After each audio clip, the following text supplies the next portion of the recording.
الحمد لله الذي خلق الإنسان وعلمه البيان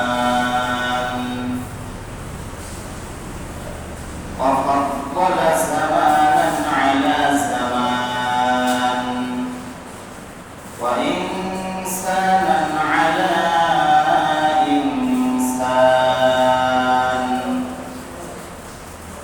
والصلاة والسلام على سيد الأنبياء والمرسلين وعلى آله وأصحابه أجمعين.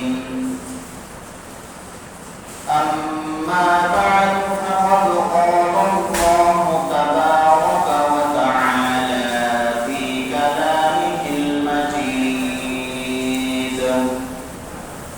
وفرقانه الحميد: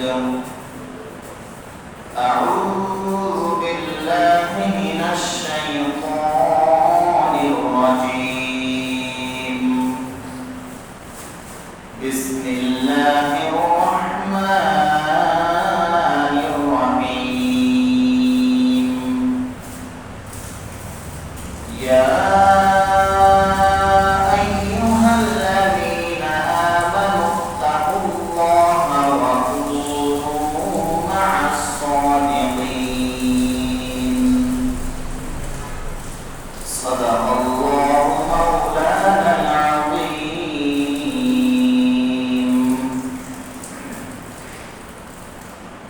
وعن جرير بن عبد الله رضي الله تعالى عنه قال: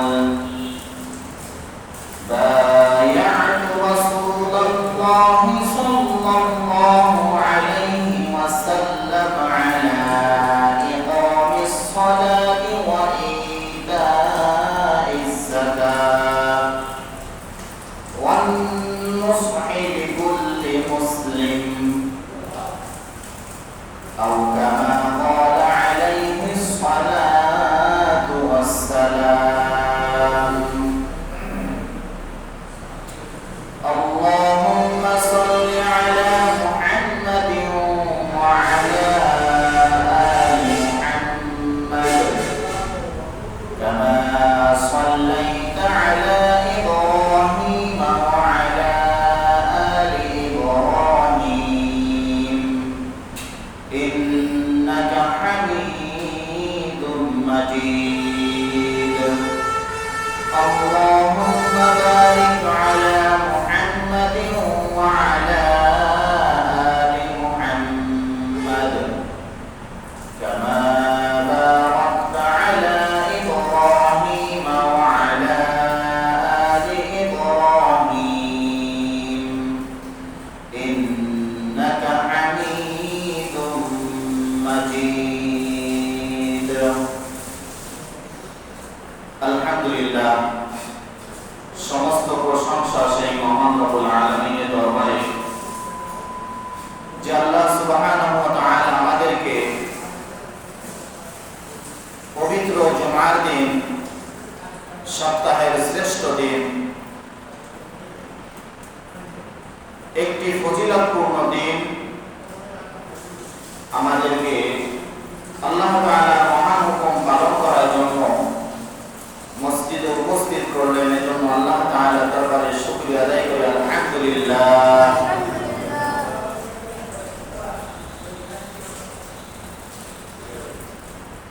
হাদিসের মধ্যে এসেছে দিন সমূহের মধ্যে শ্রেষ্ঠ দিন হচ্ছে জুমার দিন। আর এই জুমার দিনে আল্লাহ রাব্বুল আলামিন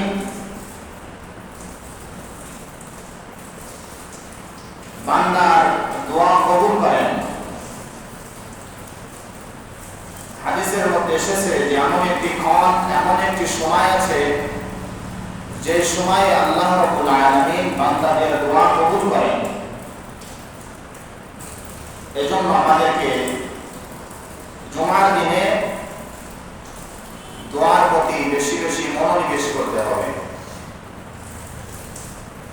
আল্লাহ রাব্বুল আলামিনের ভান্ডারে কোনো অভাব নাই।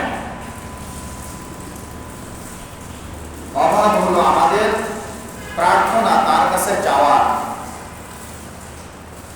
দুনিয়ার একটা নিজাম আছে, নিয়ম আছে, মানুষের কাছে চাইলে মানুষ বিরক্ত হয়। যত বড়ই ধন সম্পদশালী ব্যক্তি হোক না কেন, ধনী ব্যক্তি হোক না কেন, তার কাছে যদি বারবার পরপর যদি চাওয়া হয়, তাহলে সে এক সময় না এক সময় কি হবে? বিরক্ত হবে। তো দুনিয়ার নিয়ম হলো মানুষের কাছে চাইলে মানুষ কি হয়? বিরক্ত হয়। আর আল্লাহ তাআলার নিজাম বা নিয়ম হচ্ছে যে আল্লাহ তাআলার কাছে না চাইলে আল্লাহ তাআলা কি অসন্তুষ্ট হন।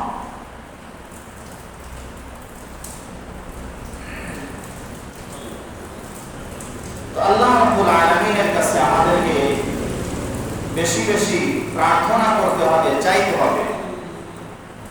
আল্লাহ রাব্বুল আলামিন বলেছেন, ওয়াসতাঈনু বিস-সাবরি ওয়াস-সালাহ, যে তোমরা আল্লাহ তাআলার কাছে সবর এবং নামাজের মাধ্যমে আল্লাহ তাআলার কাছে সাহায্য চাও, আল্লাহ তাআলার কাছে প্রার্থনা করো সবর এবং নামাজের মাধ্যমে।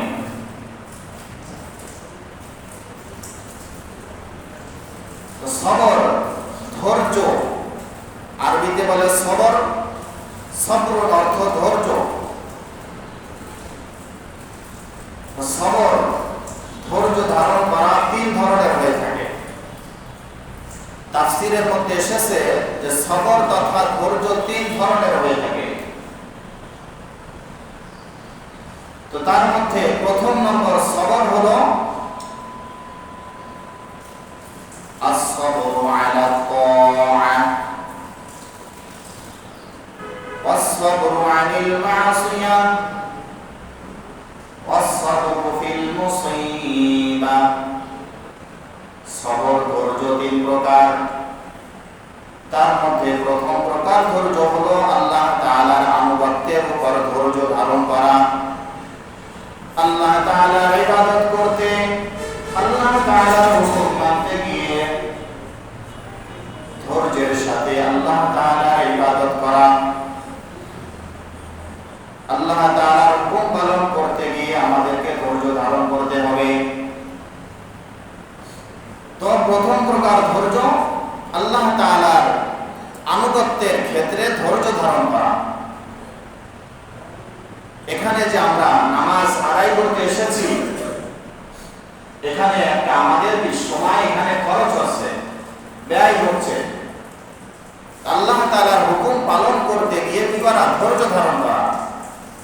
যদিও আমার কি দুনিয়াবি কাজ আছে, ব্যস্ততা আছে, তবুও এখানে আল্লাহ তাআলার হুকুম সবচেয়ে বড়। দুনিয়ার কাজ থেকে, দুনিয়ার ব্যস্ততা থেকে আল্লাহ তাআলার হুকুম কি সবচেয়ে বড়। এজন্য আমাদেরকে আল্লাহ তাআলার হুকুমকে সর্বাগ্রে রাখতে হবে।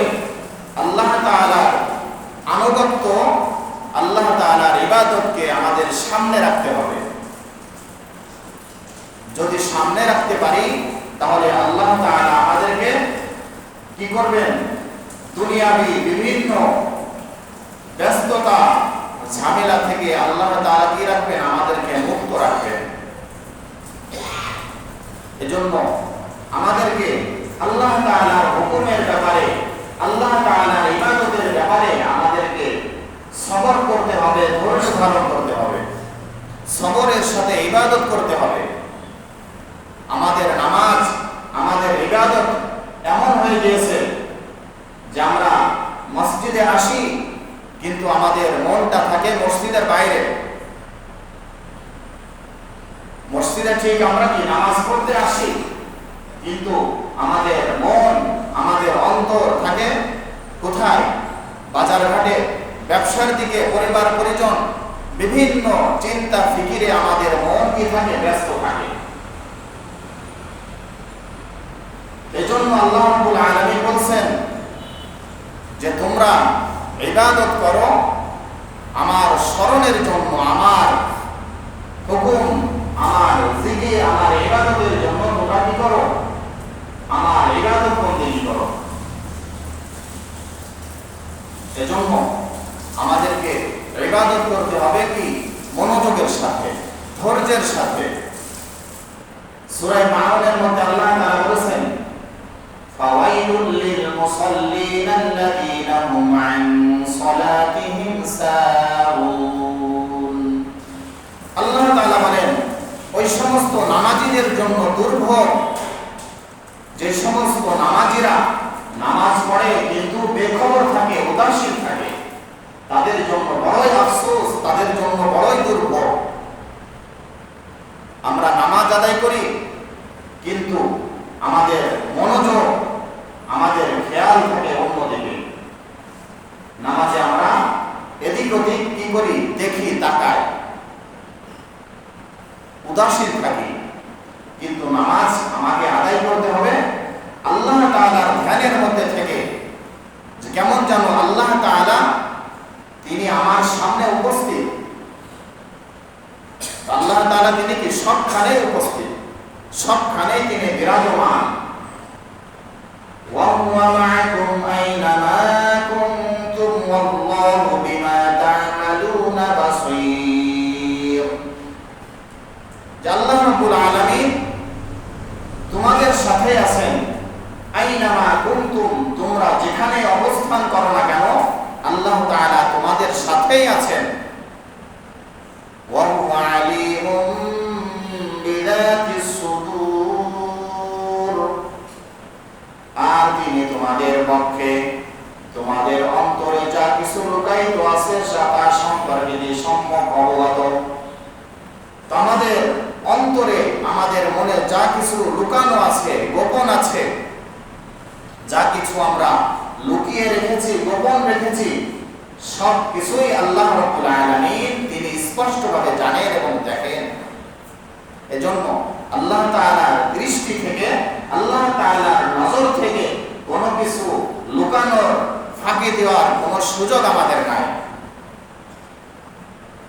আমরা এত নসিহত শুনি, এত ওয়াজ শুনি, এরপরেও কি আমাদের মধ্যে কোনো কি আসে না? পরিবর্তন আসে না। বর্তমান দেশে, আমাদের দেশে কি ওয়াজ নসিহত কি কম হয় না? আগের তুলনায় কি হয়? বেশি হয়। কিন্তু এত ওয়াজ নসিহত হওয়ার পরেও আমরা নিজেরা নিজেদেরকে পরিবর্তন করতে পারি না। আমরা পরিবর্তন হয় না। আমাদের সমাজ, আমাদের পরিবার, তারা কি হয় না? পরিবর্তন হয় না। এর অনেক কারণ আছে। তার মধ্যে প্রথমত কারণ হলো যে আজ আমরা যে ওয়াজ নসিহত শুনি, আমরা এটা শুনি আমাদের কি? আমাদের কানে মজা লাগে তাই শুনি, এবং আমরা খোঁজ করি কি কোন বক্তার কণ্ঠ কত ভালো, কোন বক্তা বেশি ভাইরাল, সেই বক্তার ওয়াজ শোনার জন্য আমরা কি করি? এভাবে উঠে পড়ে ভাইরাল বক্তার ওয়াজ শোনার জন্য। কণ্ঠস্বর খুব ভালো, সুমধুর কণ্ঠ, এমন কণ্ঠ তালাশ করে আমরা কি করি? ওয়াজ শুনি। অথচ বলা হয়েছে যে কি? উনজুর ইলা মা কিল, যে যা কিছু বলা হচ্ছে তোমরা সেটা লক্ষ্য করো। কি বলা হচ্ছে, কথাটা কি সেটা লক্ষ্য করো। কে বলছে এর দিকে তোমরা কি লক্ষ্য করো না। এজন্য আজ ওয়াজ নসিহত আমরা শুনি কিসের জন্য? আমাদের কানে মজার জন্য, শুনতে ভালো লাগে, টেস্ট লাগে, এজন্য কি আমরা শুনি। তো এইভাবে যারা আয়োজক তারা কি খোঁজে? যে ভাইরাল বক্তা, খুব তার সুনাম সুখ্যাতি আছে এমন বক্তা খোঁজে। এরপরে শ্রোতারা শোনে কি? শ্রোতারা খোঁজে কি? সুর, যে বক্তার সুর কেমন। এজন্য যেহেতু শ্রোতারা খোঁজে সুর, এজন্য পাবলিক পায় না কি? হিদায়াতের নূর। হিদায়াতের নূর কি পাবলিক এজন্য পায় না। আমাদের নিয়তের মধ্যে আমাদের কি রয়েছে, এলোমেলো অবস্থা রয়েছে, ত্রুটি আছে। এজন্য এত ওয়াজ নসিহত হওয়ার পরেও কি আমাদের মধ্যে কি আসে না, কোনো পরিবর্তন আসে না। এজন্য আমাদেরকে যা কিছু আমরা দ্বীনি নসিহত শুনি, আমাদের শোনার কি আছে, দরকার আছে, প্রয়োজন আছে, কিন্তু সেগুলো নিজের মজা বা স্বাদ অনুভব করার জন্য নয়, বরং কি উদ্দেশ্যে শুনতে হবে, আমলের নিয়তে। হাদিসের মধ্যে এসেছে যে আখলিস দীনাকা ইয়াকফিকাল আমালুল কলিল, যে তুমি তোমার নিয়ত, তুমি তোমার ইচ্ছাকে পরিপূর্ণ করো, পরিশুদ্ধ করো, তাহলে অল্প আমল এটা তোমার নাজাতের জন্য কি হবে, যথেষ্ট হবে। এজন্য আমাদের ওয়াজ নসিহত এটা আমাদের শুনতে হবে মনোযোগের সাথে এবং ইখলাসের সাথে। নিজেকে পরিবর্তন করার নিয়তে ওয়াজ নসিহত আমাদের শুনতে হবে। এজন্য আল্লাহ রাব্বুল আলামিন পবিত্র কোরআনে বলেছেন যে সূরা তাওবার 119 নম্বর আয়াতে আল্লাহ পাক বলেছেন, ইয়া আইয়ুহাল্লাযীনা আমানুত্তাকুল্লাহা ওয়া কুনু মা'আস সাদিকিন। আল্লাহ রাব্বুল আলামিন এখানে আমাদেরকে ঈমানদারদেরকে লক্ষ্য করে বলছেন যে হে ঈমানদারগণ, ইত্তাকুল্লাহ, তোমরা আল্লাহকে ভয় করো, তোমরা তাকওয়া অর্জন করো। এখানে আল্লাহ তাআলা ভয় অর্জন করার কথা আল্লাহ তাআলা বলেছেন যে তোমরা আল্লাহকে ভয় করো, তাকওয়া অর্জন করো। ওয়াকুনু মা'আস সাদিকিন, আর তোমরা সাদিকিন, সত্যবাদী বান্দাদের সাথে, লোকদের সাথে তোমরা উঠা বসা করো, চলাফেরা করো। এটা আল্লাহ তাআলার আদেশ যে তোমরা সাদিকিন, যারা সত্যবাদী আছে, সৎকর্মী আছে, সৎকর্মশীল যারা আছে, তোমরা তাদের সাথে কি করো, উঠা বসা করো, তাদের সাথে চলাফেরা করো। তাহলে আল্লাহ রাব্বুল আলামিন বলেছেন তোমরা সৎকর্মশীল যারা, যারা সত্যবাদী, তাদের সাথে তোমরা কি করো, উঠা বসা করো, তাদের সঙ্গী হও। একজন মানুষ সে যতই সামাজিক হোক, ধনী হোক, চেহারা ছবি ভালো হোক, তার মধ্যে যদি ঈমান আমল না থাকে, তাহলে সে কখনোই সৎ লোক হতে পারে না, নেককার লোক হতে পারে না, যদি তার মধ্যে ঈমান আমল কি না থাকে। এজন্য যার মধ্যে ঈমান আছে, যার মধ্যে আমল আছে, সেই হলো কি নেককার, সে সৎকর্মশীল। আল্লাহ রাব্বুল আলামিন বলেছেন যে তোমরা সৎকর্মশীলদের সাথে কি করো, উঠা বসা করো। হাদিসের মধ্যে নবীজি সাল্লাল্লাহু আলাইহি ওয়াসাল্লাম বলেছেন যে সৎ সঙ্গী কিসের মতো, কাল মিস্ক, বলা হয়েছে সুগন্ধির মতো। অর্থাৎ একজন সুগন্ধি বিক্রেতা, আতর বিক্রেতা, তার সাথে কি করা হয়েছে, তুলনা করা হয়েছে একজন কি সৎসঙ্গীকে। যে সৎসঙ্গী সে একজন আতর বিক্রেতার মতো, যে আতর যদি ক্রয় করা হয় তাহলে এর দ্বারা কি হয়, একটা সুগন্ধি আসে এবং মনের মধ্যে একটা প্রফুল্লতা, একটা সজীবতা কি আসে, মানুষের মনের মধ্যে তৈরি হয়।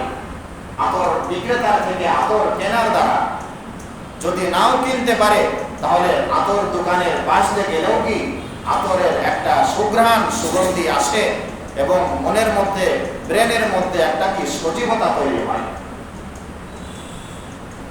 আর বদকার, অসৎ সঙ্গীর দৃষ্টান্ত দেওয়া হয়েছে কামারের হাফরের সাথে।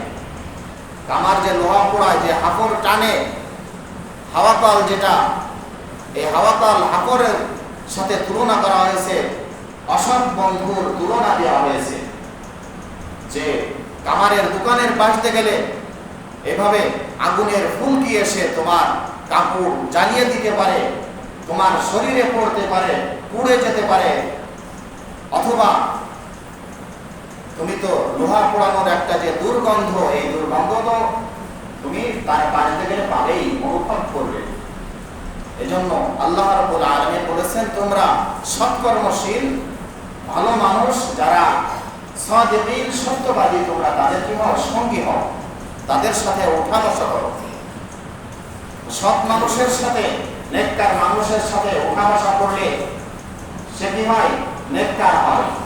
আর বদকার মানুষের সাথে চলাফেরা করলে, ওঠা বসা করলে সে কি হয়? বদকার হয়। বদ মানুষের আসল প্রতিক্রিয়া তার মধ্যে কি আসে? আসে কিনা? সৎ মানুষের সাথে, ভালো মানুষের সাথে উঠা বসা করলে, চলাফেরা করলে তার মধ্যে সৎ মানুষের কিছু গুণ, আখলাক, চরিত্র তার মধ্যে কি আসে। পক্ষান্তরে অসৎ লোকদের সাথে চলাফেরা করলে অসৎ লোকের যে সমস্ত কি আছে, তার মধ্যে যে দোষ ত্রুটি আছে, এই দোষ ত্রুটিগুলো কি মানুষের মধ্যে একসময় কি চলে আসে। এজন্য আল্লাহ রাব্বুল আলামিন বলেছেন যে তোমরা নেককারদের সঙ্গী হও, নেককারদের সাথে ওঠা বসা করো। যাদের সাথে ওঠা বসা করলে তোমার আল্লাহর কথা স্মরণ হয়, আখিরাতের কথা স্মরণ হয়, পরকালের কথা স্মরণ হয়, তোমরা তাদের সাথে ওঠা বসা করো। এবং অসৎ লোকদের সাথে তোমরা চলাফেরা করো না। তো সৎসঙ্গ এটা অনেক গুরুত্বপূর্ণ একটা বিষয় আমাদের জীবনে, আমাদের সর্বক্ষেত্রে সৎসঙ্গ একটা বিরাট একটা ভূমিকা রাখে আমাদের জীবনের ক্ষেত্রে। নবীজি সাল্লাল্লাহু আলাইহি ওয়াসাল্লামের সাহাবাতে তার সংস্পর্শে থেকে সাহাবায়ে কেরাম রাদিয়াল্লাহু তাআলা আনহুম তারা এভাবে সোনার মানুষে পরিণত হয়েছিলেন। তারা এরকম পৃথিবীর শ্রেষ্ঠ মানুষ, দামি মানুষে পরিণত হয়েছিলেন। একদিন হযরত হানজালা রাদিয়াল্লাহু তাআলা আনহু তিনি রাস্তা দিয়ে চলতেছেন, চলতে চলতে হযরত আবু বকর সিদ্দিক রাদিয়াল্লাহু তাআলা আনহুর সাথে সাক্ষাৎ। হযরত আবু বকর রাদিয়াল্লাহু তাআলা আনহুর সাথে হযরত হানজালা রাদিয়াল্লাহু তাআলা আনহুর সাক্ষাৎ হয়েছে। আবু বকর রাদিয়াল্লাহু তাআলা আনহু দেখলেন যে হযরত হানজালা সে অনেক বিচলিত, মর্মাহত, কান্নাকাটি করতেছে। এই হাদিসটা তিরমিজি শরীফের মধ্যে এসেছে, 2704 নম্বর হাদিস। হযরত আবু বকর রাদিয়াল্লাহু তাআলা আনহু হযরত হানজালা রাদিয়াল্লাহু তাআলা আনহুকে কান্নারত অবস্থায় দেখে জিজ্ঞাসা করছে, মা লাকা ইয়া হানজালা, হে হানজালা তোমার কি হয়েছে? তুমি এত পেরেশান কেন? কান্নাকাটি করছো কেন? তখন হযরত হানজালা রাদিয়াল্লাহু তাআলা আনহু কি বললেন, কি উত্তর দিলেন? তখন হযরত হানজালা রাদিয়াল্লাহু তাআলা আনহু হযরত আবু বকর সিদ্দিক রাদিয়াল্লাহু তাআলা আনহুকে লক্ষ্য করে বলছেন, হে প্রিয় ভাই আবু বকর, আমি এজন্য বিচলিত, এজন্য আমি কান্নাকাটি করছি। আমি মনে হয় মুনাফিক হয়ে গেছি। নাফাকা হানজালা, হানজালা হয়তো মুনাফিক হয়ে গেছে, এই ভয়ে, এই আশঙ্কায় আমি কান্নাকাটি করছি। কেন? কিভাবে বুঝলে যে তুমি না মুনাফিক হয়ে গিয়েছো? তখন হযরত হানজালা রাদিয়াল্লাহু তাআলা আনহু বললেন, আমি যখন নবীজি সাল্লাল্লাহু আলাইহি ওয়াসাল্লামের দরবারে থাকি, নবীজি সাল্লাল্লাহু আলাইহি ওয়াসাল্লাম যখন জান্নাত জাহান্নাম সম্পর্কে আলোচনা করেন, কথাবার্তা বলেন, তখন ঈমানের অবস্থা এত উন্নত থাকে, এত ভালো থাকে, মনে হয় দুনিয়ার আর কিছুই প্রয়োজন নাই, দরকার নাই। অতঃপর যখন নবীজি সাল্লাল্লাহু আলাইহি ওয়াসাল্লামের দরবার থেকে যখন বাড়িতে যাই, পরিবার পরিজন সন্তান সন্ততির সাথে যখন মিলিত হই, তাদের মধ্যে সময় অতিবাহিত করি, অথবা ক্ষেত খামারে যখন কাজ করি, তখন আর পূর্বের সেই অবস্থা বাকি থাকে না। নবীজির দরবারে থাকা অবস্থায় মনের যে একটা পরিবর্তন হয়, জান্নাত জাহান্নামের আলোচনা শুনে মনের মধ্যে যে একটা পরিবর্তন হয়, এই অবস্থা যখন আমি বাড়িতে আসি, পরিবার পরিজনের কাছে সময় দিই, ক্ষেত খামারে কাজ করি, তখন নবীজির দরবারে থাকা অবস্থায় মনের যে অবস্থা ছিল সেই অবস্থা কি থাকে না, আর বাকি থাকে না, পরিবর্তন হয়ে যায়। তো আমি ধারণা করছি যে সেখানে থাকলে এক অবস্থা মনের অবস্থা, বাড়িতে আসলে মনের অবস্থা পরিবর্তন হয়ে যায়, তাহলে আমি তো মুনাফিক হয়ে গেছি। মুনাফিকের অবস্থা কেমন, যে মনে একটা কিন্তু কি মুখে আর একটা। আমার অবস্থা তো কি মুনাফিকের মতোই হয়ে গেছে। যখন এই কথা হযরত হানজালা আবু বকর রাদিয়াল্লাহু তাআলা আনহুর কাছে বললেন, তখন হযরত আবু বকর সিদ্দিক রাদিয়াল্লাহু তাআলা আনহু বললেন যে ওয়াকাদালিক, যে তোমার যে অবস্থা আমার অবস্থা তো বড়, তোমার মতোই তো আমার অবস্থা তৈরি হয়েছে। যে আমার অবস্থাও তো এরকম, যে যখন নবীজির দরবারে থাকি তখন মনের অবস্থা অন্যরকম, বাড়িতে যখন আসি তখন কি অন্যরকম। তখন দুজনে বলছেন তাহলে আমরা দুজন যাই নবীজি সাল্লাল্লাহু আলাইহি ওয়াসাল্লামের কাছে দরবারে যাই এবং যে বলি আমাদের অবস্থা বর্ণনা করি। হযরত আবু বকর এবং হযরত হানজালা রাদিয়াল্লাহু তাআলা আনহু দুজনে নবীজি সাল্লাল্লাহু আলাইহি ওয়াসাল্লামের দরবারে রওনা হয়েছেন। যখন নবীজি সাল্লাল্লাহু আলাইহি ওয়াসাল্লামের দরবারে পৌঁছলেন, হযরত হানজালা রাদিয়াল্লাহু তাআলা আনহুকে বিচলিত দেখে, মন খারাপ দেখে নবীজি সাল্লাল্লাহু আলাইহি ওয়াসাল্লাম হযরত হানজালাকে লক্ষ্য করে বললেন, মা লাকা ইয়া হানজালা, হে হানজালা তোমার কি হয়েছে, তোমার মন খারাপ কেন, তোমার মন ভাঙ্গা কেন, তুমি কান্না করছো কেন, তোমার কি হয়েছে তুমি আমাকে বলো। তখন হযরত হানজালা রাদিয়াল্লাহু তাআলা আনহু বললেন, ইয়া রাসূলুল্লাহ, যখন আমি আপনার দরবারে থাকি আপনি যখন জান্নাত জাহান্নাম সম্পর্কে আলোচনা করেন তখন মনে হয় জান্নাত আমার সামনে, জাহান্নাম আমার সামনে, একেবারে পরিষ্কারভাবে মনে হয় আমার সামনে সবকিছু আছে। এরপরে যখন আপনার দরবার থেকে বাড়িতে যাই, পরিবারের সাথে সময় দিয়ে ক্ষেত খামারে কাজ করি, তখন আর এই অবস্থা বাকি থাকে না। এজন্য আমি আশঙ্কা করছি যে আমি মুনাফিক হয়ে গেছি। আমি কি মুনাফিক হয়ে গেছি? তখন নবীজি সাল্লাল্লাহু আলাইহি ওয়াসাল্লাম তাদেরকে লক্ষ্য করে বললেন, লাউ তাকুমুনা আলাল হালিল্লাযী তাকুমুনা বিহা মিন ইনদি লাসাফাহাতকুমুল মালায়েকা, আমার এখানে থাকা অবস্থায় তোমাদের যে অবস্থা তৈরি হয়, তোমাদের মনের অবস্থা যেমন থাকে এমন অবস্থা যদি সদা সর্বদা বিরাজমান থাকতো, তোমাদের মনের অবস্থা যদি এমন ভাবে যদি সব সময় বিরাজমান থাকতো, অব্যাহত থাকতো, তাহলে লাসাফাহাতকুমুল মালায়েকা, তাহলে তোমাদের সাথে ফেরেশতারা কি করতো, মুসাফাহা করতো। আমার দরবারে থাকা অবস্থায় তোমাদের মনের অবস্থা যেমন থাকে, যেমন ঈমান এবং আমলের অবস্থা 100-র ভিতর 100 পরিপূর্ণ থাকে, যদি এই অবস্থাটা তোমাদের সব সময় থাকতো তাহলে পথে ঘাটে চলতে গেলে ফেরেশতারা তোমাদের সাথে কি করতো, মুসাফা করতো। লাসাফাহাতকুমুল মালায়েকাতু ফি মাজালিসিকুম ওয়া ফি তুরুকিকুম ওয়া আলা ফুরুশিকুম, যদি এই অবস্থা তোমাদের সদা সর্বদা অব্যাহত থাকতো তাহলে ফেরেশতারা তোমাদের চলার পথে, তোমাদের মজলিসে, তোমাদের বিছানায়, তোমাদেরকে সর্বক্ষেত্রে তোমাদের সাথে ফেরেশতারা মুসাফা করত। ওয়ালাকিন ইয়া হানজালা সাআতান ওয়া সাআতান ওয়া সাআ, কিন্তু শুনে রাখো হে হানজালা, তুমি মুনাফিক হওনি, তুমি মুনাফিক হয়ে যাওনি, বরং এই অবস্থাটা কিছু কিছু সময় কিছু কিছু ক্ষেত্রে এটা অবশিষ্ট থাকে, বাকি থাকে। নবীজি সাল্লাল্লাহু আলাইহি ওয়াসাল্লাম সান্ত্বনা দিলেন যে হে হানজালা, এই অবস্থা সব সময় কি বাকি থাকে না, অব্যাহত থাকে না, বরং কিছু কিছু সময় তোমরা যখন দুনিয়ার কাজে ব্যস্ততায় তোমরা কি জড়িয়ে পড়ো, তখন এই অবস্থাটা আর কি থাকে না, বহাল থাকে না, তুমি মুনাফিক হয়ে যাওনি। এজন্য নবীজি সাল্লাল্লাহু আলাইহি ওয়াসাল্লামের সঙ্গ পেয়ে তারা যেরকম ভাবে নবীজি সাল্লাল্লাহু আলাইহি ওয়াসাল্লামের কাছে ঈমানের কথা শুনে, আমলের কথা শুনে তাদের ঈমানের অবস্থা যে 100-র ভিতরে 100 এরকম ভাবে কানায় কানায় পরিপূর্ণ হয়ে যেত। নবীজি সাল্লাল্লাহু আলাইহি ওয়াসাল্লাম বলেন, এই অবস্থা তোমাদের সব সময় কি থাকে না, অবশিষ্ট থাকে না, কিছু কিছু সময় একটু কি থাকে, ঘাটতি থাকে। এতে বিচলিত হওয়ার কোনো কারণ নেই, বরং আল্লাহ তাআলাকে সদা সর্বদা কি করা, স্মরণ করা।